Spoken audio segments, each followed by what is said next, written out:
So we will be now looking at a question where we apply what we have learned for cubic and higher degrees.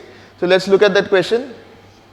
So it says ABC are the roots of this. You have to figure out the value of a plus b, b plus c, c plus a. Okay.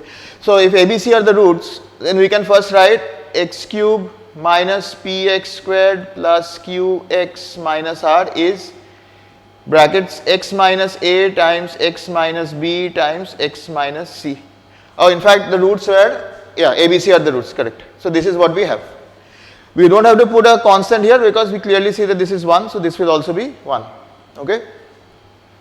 Now from this, the properties that we had got, sum of the roots. So in this case the roots are a plus b plus c.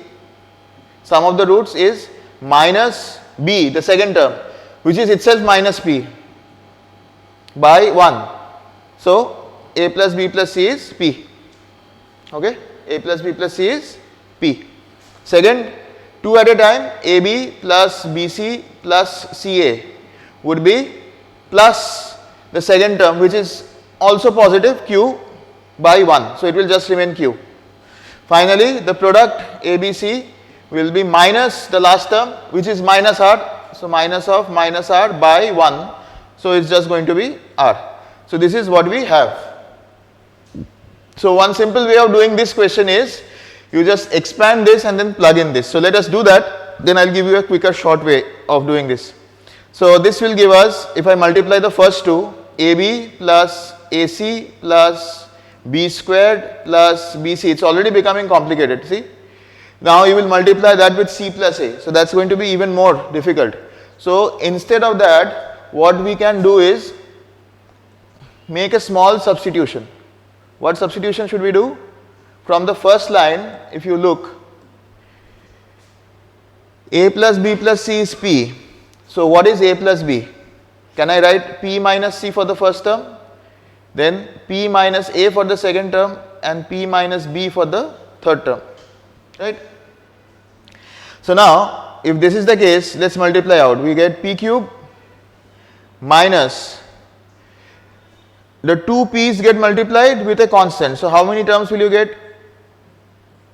P times minus b, p times minus c, and p times minus a. So minus p squared times a plus b plus c. That's the next. Then a p with the two constants. So p times negative a times negative b. So that will be pab. Similarly, you will get bc and ac. And last you will get plus abc, minus abc. Because we have got three such terms, right? Minus a, minus b and negative c.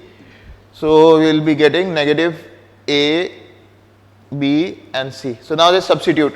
So that's p cube minus a plus b plus c is again p. So this is also p cube, that's gone. Plus this is q, so that's p cube.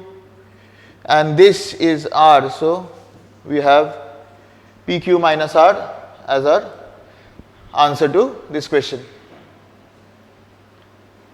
Okay? I hope this is clear. Now the next way of doing this, a very fast way of doing this, so this is the general way, okay? So what's the next way of doing this? We will expand from here, okay? We'll use this. So what do we do from here? See, what we have here is called an identity. What do you mean by that? We have just expressed this in terms of this. So that means this equation here will hold true for any value of x I want. Okay. So now, if I substitute x equal to p, what happens? On the left hand side, we will get p cube minus p cube because p times p squared plus pq minus r. Okay, I am putting x equal to p equal to p minus a. So what is p minus a? It's b plus c. What is p minus b? A plus c. What is p minus c? A plus b. Isn't this what we wanted? And what is this answer? pq minus r. So what took us 1, 2, 3, 4, 5, 6 steps is basically just a one-step solution. I hope this was clear. Thanks for watching.